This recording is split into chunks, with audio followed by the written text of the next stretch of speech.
और भगवान का मुख सबको दिख रहा है, सबके नेत्रों से नेत्र मिलाकर के सबको भगवान देख रहे हैं और सब भगवान को देख रहे हैं। सबके ऊपर भगवान की कृपा दृष्टि हो रही है। राधा रानी भगवान श्री कृष्ण का दर्शन करती थी लेकिन तृप्त नहीं होती थी, और आज लगातार 7 दिन तक प्रिया प्रीतम परस्पर एक दूसरे की ओर देखते रह गए। इसी तरह भगवान सबके ओर लगातार 7 दिन तक 7 रात्रि तक देखते रह गए।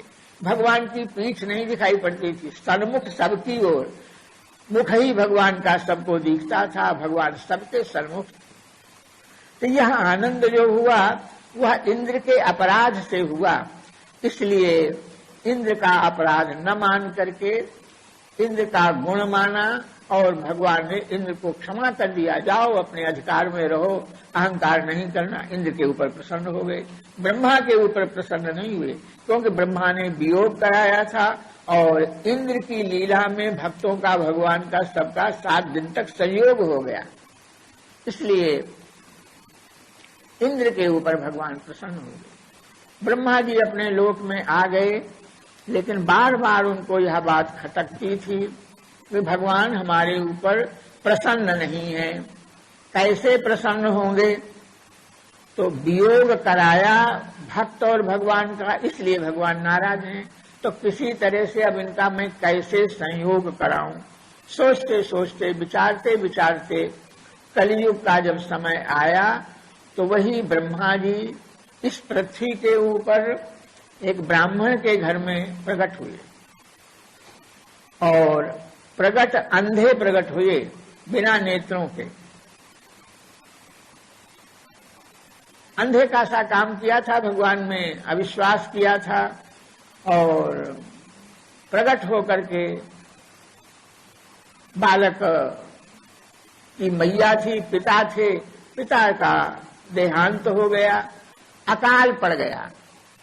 श्री पंडित जी महाराज कहते थे कि भगवान जब कृपा करते हैं तो अकाल पड़ता है। तो अकाल में लोग भूखे मरने लग जाते हैं, तो साधुओं के समीप, साधुओं के दरबार में, स्थान में अकाल रहता नहीं, वहां तो रोज पंगत होती है, और साधुओं का कानून रहता है कि बिना तिलक और बिना कंठी के पंगत में बैठने नहीं देंगे। तो साफ तिलक लगा लगा करके, कंठी बांध बांध करके साधुओं के यहाँ पंगत में बैठ जाते हैं, सबको भोजन मिल जाता है। यह भगवान की कृपा, भगवान कृपा करके अकाल डालते हैं, सबको वैष्णव बना देते हैं, सबको अपनी ओर आकृष्ट कर लेते हैं, इसलिए अकाल पड़ता है। अकाल पड़ा, माता उस अंधे बालक को लेकर के दूसरी जगह कहीं जाना चाहती थी, बालक को लेकर के चली, लेकिन सघन जंगल में बालक को एक जगह बैठा दिया, और माता कहाँ चली गई पता नहीं। बालक का जन्म दे करके, बड़ा करके, इतना कार्य उसका था, पूरा कर दिया, और जंगल में एकांत में बालक को छोड़ करके चली गई। कहाँ गई पता नहीं।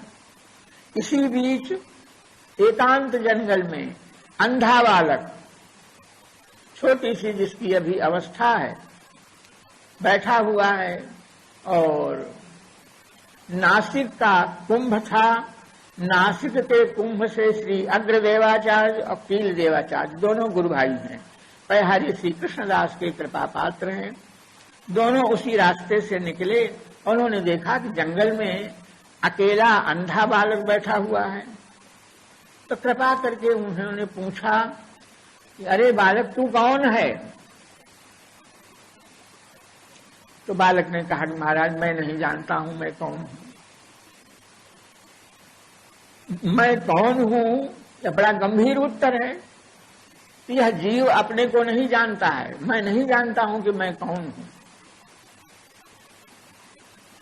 पूछा तेरा रक्षक यहाँ जंगल में कौन है? तो उस अंधे बालक ने उत्तर दिया जो सबका रक्षक है वही हमारा रक्षक है।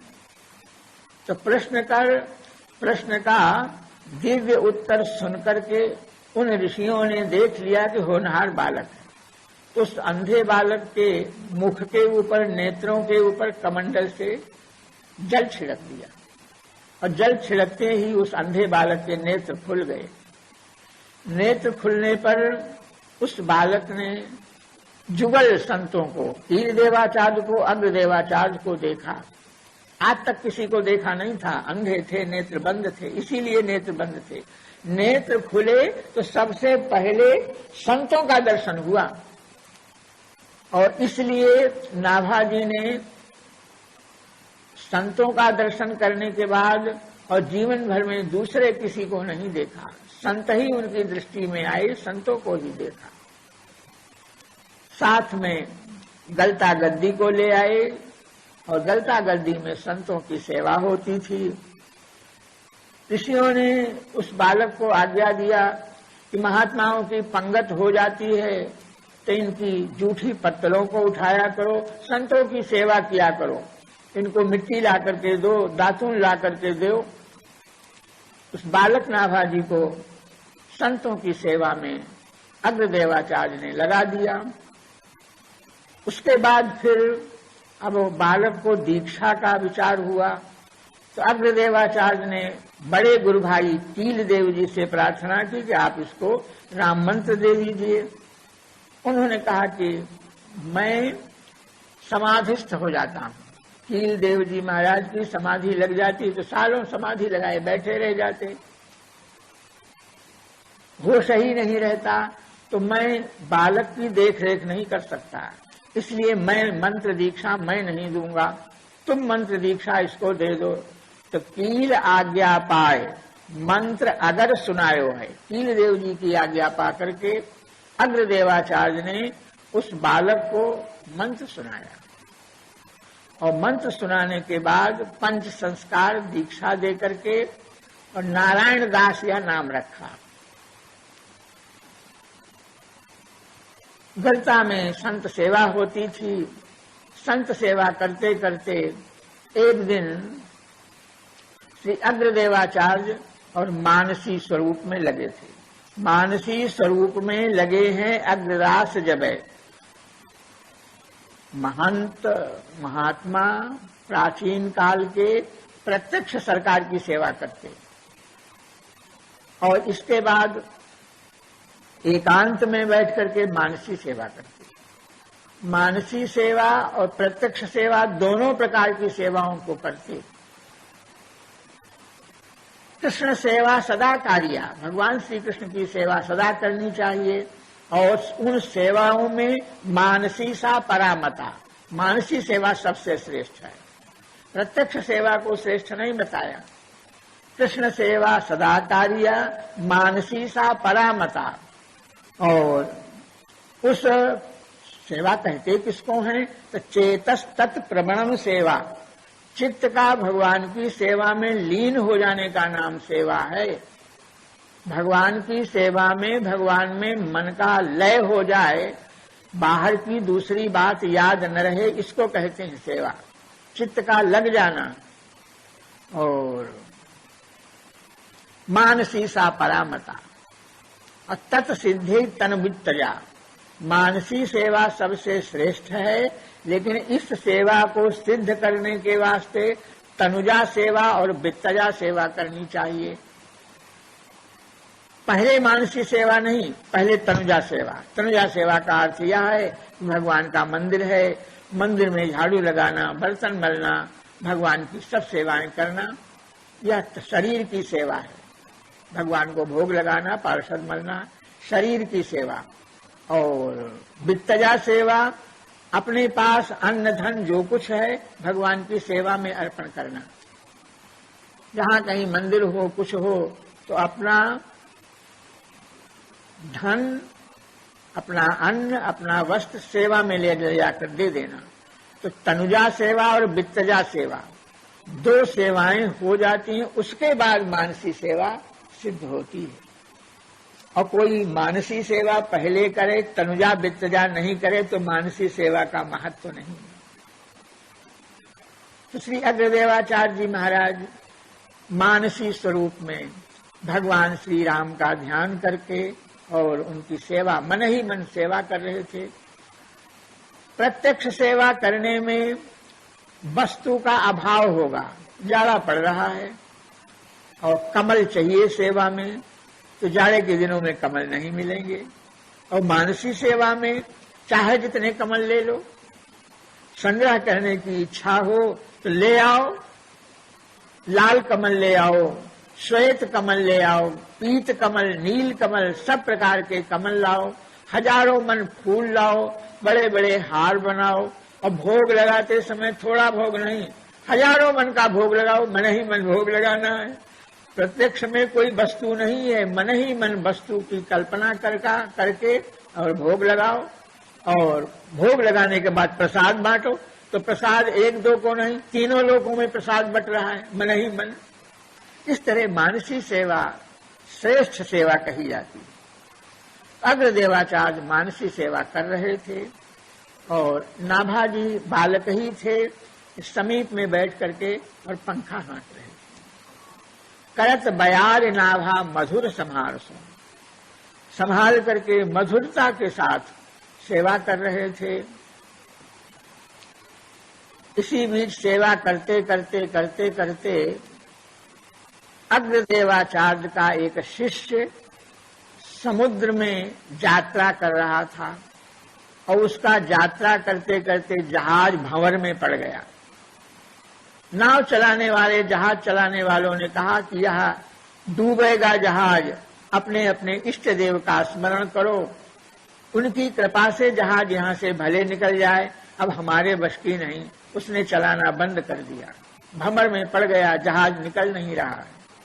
तो उस जहाज में अग्रदेवाचार्य का एक शिष्य बैठा था, तो उसने अपने गुरु महाराज का ध्यान किया, महाराज आप कृपा करो, हम लोग इस संकट से बच जाएं, तो आकर के आपके भगवान का दर्शन करेंगे, आपका दर्शन करेंगे, भोग लगावेंगे। गुरु महाराज का ध्यान किया। नाभाजी समीप बैठे थे, तो यह बात नाभाजी को मालूम पड़ गई कि महाराज का एक शिष्य संकट में पड़ करके गुरु महाराज का ध्यान कर रहा है। तो गुरु महाराज को न जाना पड़े, इसलिए पहले ही नाभाजी ने समुद्र में जहाज को देखा, संकट में देखा। अब पंखा तो वहां कहीं रहे थे, अब पंखे की वायु से ही जहाज को संकट से निकाल दिया, हवा अनुकूल मिल गई, जहाज संकट से निकल गया। गुरु महाराज का ध्यान किया था, इसलिए गुरुदेव भगवान भी और समुद्र के किनारे वहां पहुंच गए।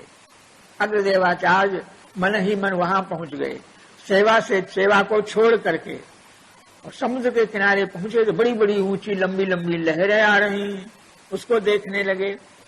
और यह समुद्र भगवान की विभूति है। भगवान ने गीता में कहा है कि सरसामस्म सागरा, जितने सरोवर हैं उन सबों में समुद्र मेरा रूप है।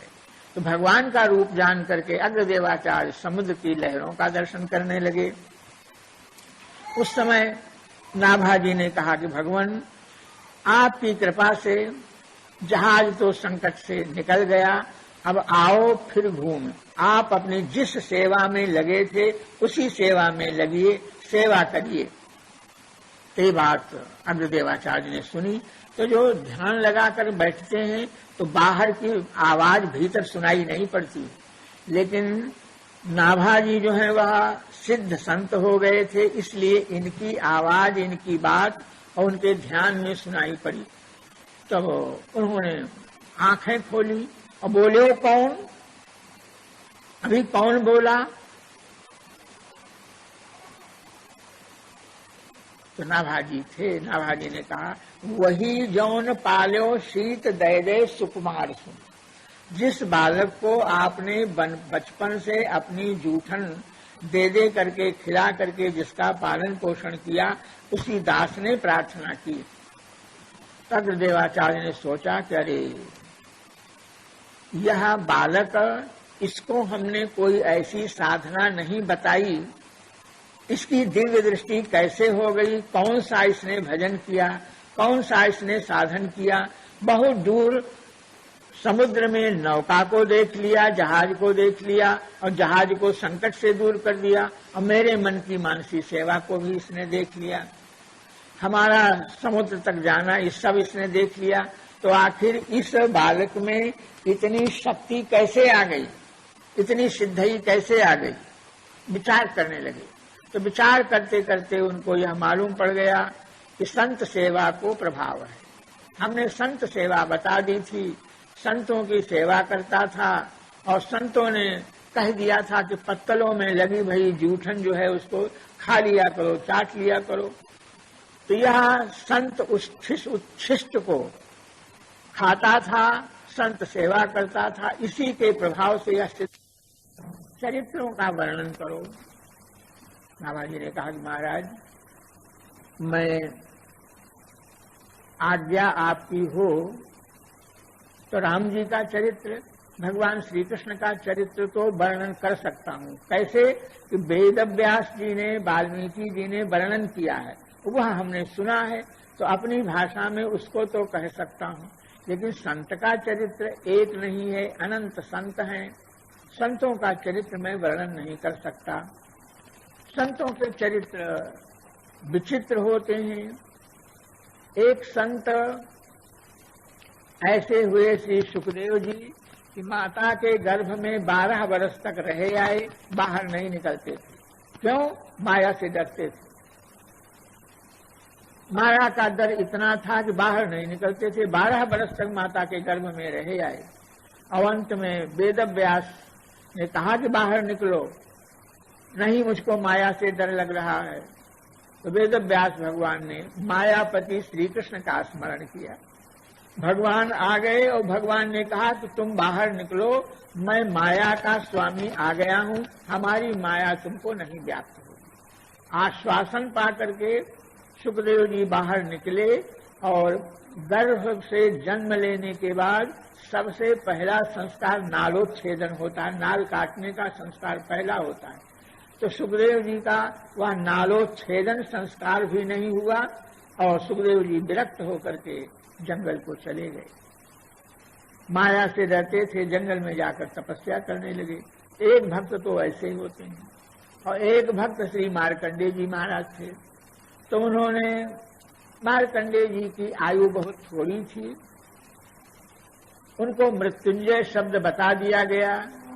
तो काल आया, उस समय मार्कंडेय जी ने मृत्युंजय भगवान शंकर की शरण ग्रहण की और शंकर जी ने उस काल को भगा दिया।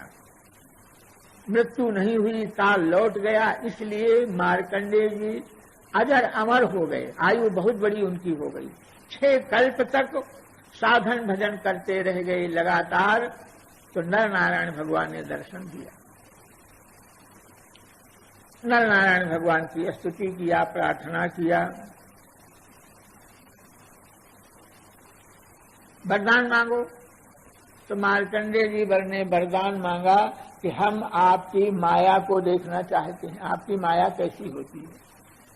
तो एक भक्त ऐसे हैं कि माया से बचना चाहते हैं, बचने की इच्छा से 12 वर्ष तक गर्भ में रहे, माया से इतना डरते हैं। और एक मार्कंडेय जो कहते हैं हमको आपकी माया, आप अपनी माया दिखाइए, हम आपकी माया को देखना चाहते हैं। तो कितना विपरीत भक्तों का विचार और आचरण है। तो इसलिए ऐसे भक्तों का चरित्र कैसे वर्णन किया जाए, मेरे वश की नहीं है। तो कहीं समझाए वही आए कहें सब। अग्र देवाचार्य ने बालक नाभाजी को समझा करके कहा कि चिंता नहीं करो, जिस समय तुम जिस भक्त का चरित्र लिखना चाहोगे उसका ध्यान करोगे और ध्यान के समय वो भक्त तुम्हारे हृदय में उपस्थित हो जाएंगे, अपने स्वरूप का दर्शन करा देंगे। तो जैसा उनका ज्ञान, जैसी उनकी भक्ति, उसे तुम देख लोगे। अपने स्वरूप को तुम्हारे हृदय में वे भक्त स्वयं प्रकट कर देंगे।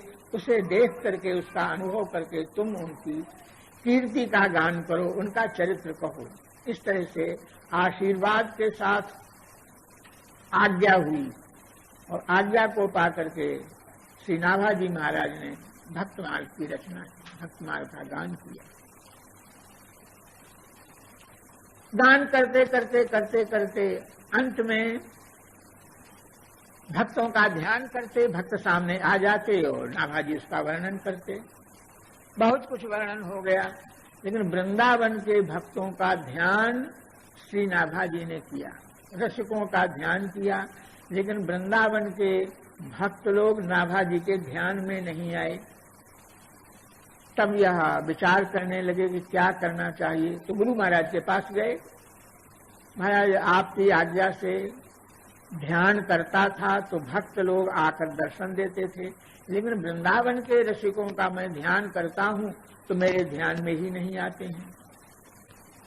तो गुरु महाराज ने कहा कि आरंभ में जय जय मीन बराह कह करके आपने 24 अवतारों का वर्णन किया, तो वे 24 अवतारों के भक्त आपके ध्यान में आ जाते हैं।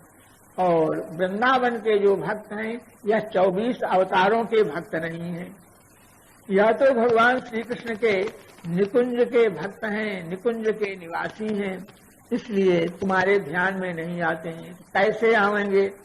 तो अग्रदेवाचार्य ने बंदो राधिका पद पद्म एक पद नाभाजी को बताया। राधा रानी के चरणों की वंदना करो, उनकी वंदना से, उनकी कृपा से, और वे भक्तों का ध्यान तुमको हो जाएगा, वे भक्त तुम्हारे ध्यान में आएंगे। तो नाभाजी ने श्री राधा रानी के चरणों का ध्यान किया और राधा रानी की कृपा हो गई। तब फिर आपने वृंदावन के चरित्रों का, वृंदावन के रसिकों का चरित्र आपने वर्णन किया।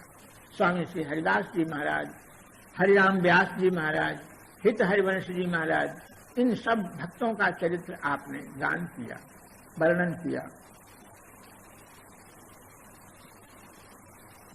वर्णन करने के संपूर्ण भक्तमाल को आपने एक जगह पर, एक स्थान पर पूरा ग्रंथ नहीं लिखा गया।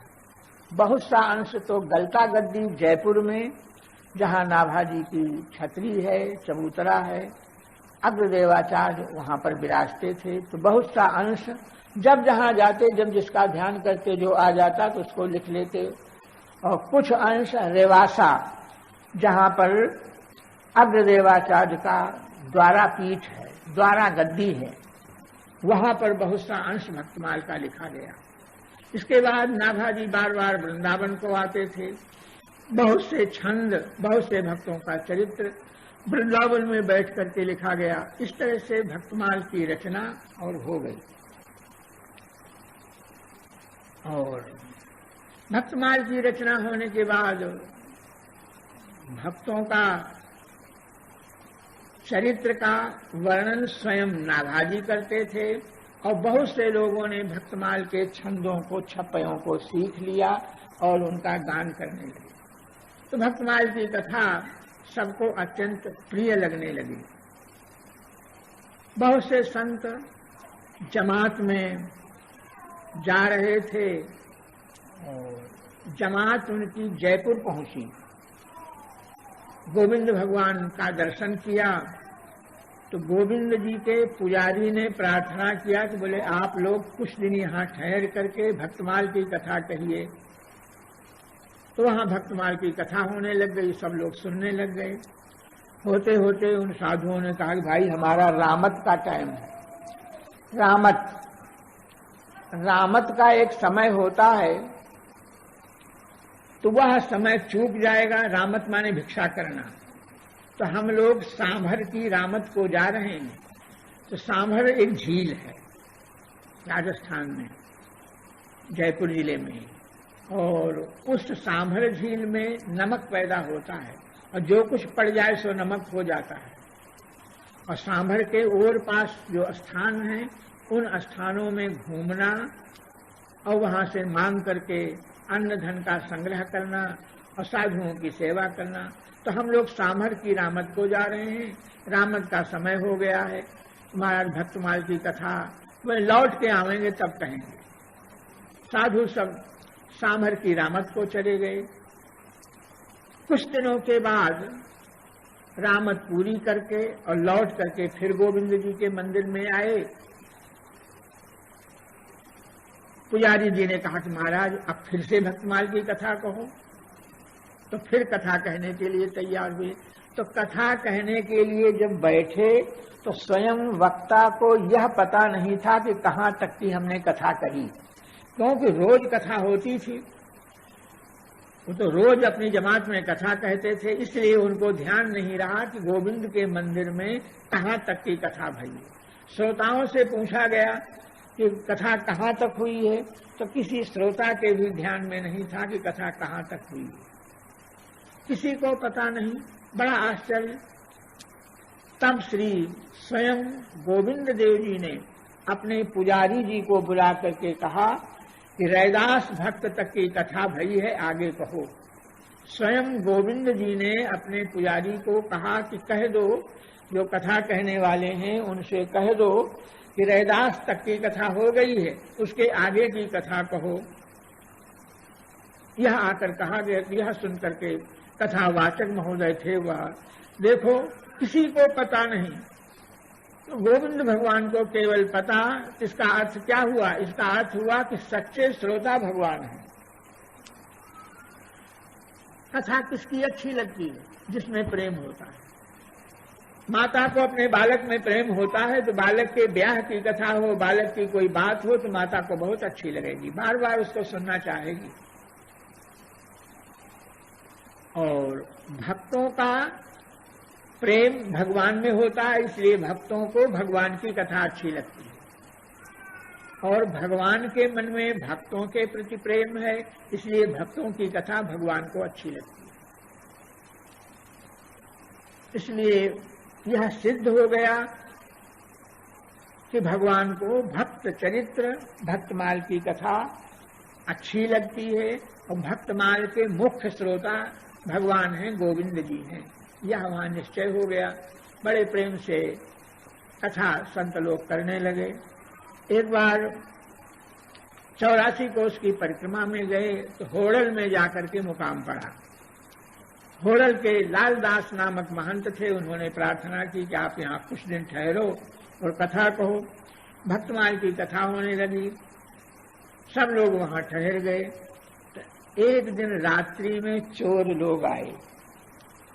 सब लोग तो सो रहे थे। उन चोरों ने आश्रम का जो मुख्य कुछ सामान था उसको लिया और ठाकुर जी को भी ले गए। ले जाने पर अब सवेरा हुआ तो ठाकुर जी नहीं। बड़ा भारी दुख हुआ सबको। तो कथा कहने वाले जो श्री प्रियादास जी थे, उन्होंने कहा करे हमको तो नाभाजी ने कहा था, बताया था कि ये भक्त चरित्र भगवान को प्यारे हैं, इसके श्रोता भगवान हैं। यह मान करके मैं भक्त चरित्रों का वर्णन करता था, लेकिन आज हमको मालूम पड़ गया कि ये भक्तमाल की कथा भगवान को अच्छी नहीं लगती है। अगर अच्छी लगती होती तो चोरों के साथ क्यों चले जाते? अरे भगवान स्वयं अगर जाना नहीं चाहते तो चोर उनको नहीं ले जा सकते थे। भगवान कोई जड़ वस्तु नहीं है, स्वयं चोरों के साथ चले गए। तो इसलिए अब न तो हम रसोई करेंगे। महंत कह रहे थे, करे महाराज जो हुआ सो हुआ, रसोई करो, कथा कहो। लेकिन उन संत महात्माओं ने न तो भोजन किया, रसोई नहीं बनाई, कथा भी नहीं की, सब लोग भूखे रहे। इन संतों के भूखे रहने पर भगवान ने सब चोरों को एक साथ स्वप्न में आदेश दिया, दर्शन दिया और आदेश दिया और कहा कि तुम लोग हमको ले आए यहाँ तो हमको बड़ा दुख हुआ। एक दुख तो यह हुआ कि हमारा भोग नहीं, राग नहीं, नहा स्नान नहीं, कुछ नहीं, ऐसे बैठे हैं। और हमारे जितने संत लोग हैं उन्होंने भी भोजन नहीं किया, सब भूखे बैठे हुए हैं। और मुख्य दुख तो यह है कि भक्तमाल की कथा सुनने को नहीं मिली। तो इसलिए अब जहां से हमको लाए हो वहीं पहुंचा करके आओ, नहीं तो हमारे ऊपर दूना दुख पड़ा है, हम तुम्हारे ऊपर चौगुना दुख डालेंगे, बहुत बड़े संकट में पड़ जाओगे। उन चोरों को यह अनुभव हुआ। प्रातः काल होने पर भगवान को पालकी में बैठा करके बहुत सबको एकत्र करके कीर्तन करते हुए, नाचते गाते हुए भगवान को लेकर के और आश्रम में आ गए। संत महात्माओं ने भगवान को आते देख करके आगे बढ़ करके उनका स्वागत किया, भगवान को पधराया। और उन चोरों ने आकर के बताया कि महाराज हम ले तो गए थे, लेकिन भगवान ने हमको स्वप्न में कहा कि हमको जहां से लाए वहीं पहुंचा दो, क्योंकि हमको बड़ा भारी दुख यह हुआ कि हमारे भक्त भूखे हैं। एक दुख और दूसरे हमको कथा सुनने को नहीं मिली, इसलिए अपना कल्याण चाहते हो तो हमको वहीं पहुंचाओ। तब सब लोगों ने निश्चय कर लिया कि भगवान को भक्तमाल की कथा प्यारी है। भक्तमाल की कथा सुनने के लिए भगवान लौट करके आ गए। इन उपाख्यानों से यह निश्चय हो गया कि भक्तमाल के श्रोता भगवान है, भक्त चरित्र के श्रोता भगवान है। कहीं भी भक्त और सच पूछो तो भगवान की कथा बहुत छोटी है। परब्रह्म परमात्मा अपने निर्गुण निराकार स्वरूप में रहता है, उसमें क्षोभ होता है। उनकी कथा को कहा जाए तो थोड़ी सी कथा है भगवान की। और कथा का विस्तार कब होता है? जब भगवान ने ब्रह्मा जी को दर्शन दिया और सृष्टि करने की आज्ञा दी, तो ब्रह्मा जी भगवान के भक्त हुए। अब ब्रह्मा जी के द्वारा बहुत से ऋषि मुनि प्रकट हुए, सब भक्त हुए, तब भगवान की कथा बढ़ी। स्वयं भगवान की कथा बहुत छोटी है। भक्त का संयोग होने से, भक्त कथा से भगवान की कथा बड़ी हो जाती है। भगवान की कथा बहुत छोटी है और भक्तों के संयोग से, भक्त चरित्र के संयोग से भगवान की कथाएं बड़ी हो जाती हैं। तो इसलिए केवल भगवान की कथा बन ही नहीं सकती, भक्त के साथ ही भगवान की कथा बनेगी। भक्त न रहे तो भगवान की कोई कथा नहीं। इसलिए भगवान की कथा और भक्त की कथा एक है। जिस तरह से भगवान और भगवान के भक्त एक हैं, अलग अलग नहीं है। भगवान से अनन्य प्रेम करने वाले भक्त वे भगवान से अलग नहीं रह जाते। इसलिए नाभाजी ने भक्त भक्ति भगवंत गुरु चतुर नाम बपुए, नाम 4 का लिया गया। भक्त का नाम लिया गया और भक्ति कहा गया, भगवान और गुरु, ये 4 तत्व निश्चित किए गए। लेकिन नाभाजी कहते हैं कि नाम तो 4 के लिए गए, लेकिन वपु माने तत्व एक ही है। एक ही तत्व को, एक ही वस्तु के, और यह 4 नाम हैं, 4 रूप इनके अलग अलग सुनाई पड़ते हैं, दिखाई पड़ते हैं, लेकिन वस्तुतः यह चारों एक ही हैं। चारों की एकता को श्री नाभाजी ने वर्णन किया। चतुर नाम बपु एक, तत्वतः सब एक हैं। और इनका जो कोई आश्रय ले, इनका वर्णन करे तो सब प्रकार के विघ्न दूर हो जाते हैं। सब विघ्न कौन सा है? तो सबसे बड़ा विघ्न ठाकुर का वियोग है। इससे बढ़कर के और कोई विघ्न नहीं। संसार के जितने दुख हैं, कष्ट हैं, ये सहे जा सकते हैं, ये कोई बड़े कष्ट नहीं है। सबसे बड़ा कष्ट भगवान समीप में नहीं है, भगवान का दर्शन नहीं हो रहा है, भगवान का वियोग है, सबसे बड़ा यह कष्ट है। तो यह भक्त भक्ति भगवान गुरु, इनकी वंदना करने से, इनकी कथा सुनने से विघ्न दूर हो जाता है, भगवान श्री कृष्ण का साक्षात्कार हो जाता है। इसलिए भक्तमाल की महिमा को भगवान ने और भक्तों ने स्वीकार किया।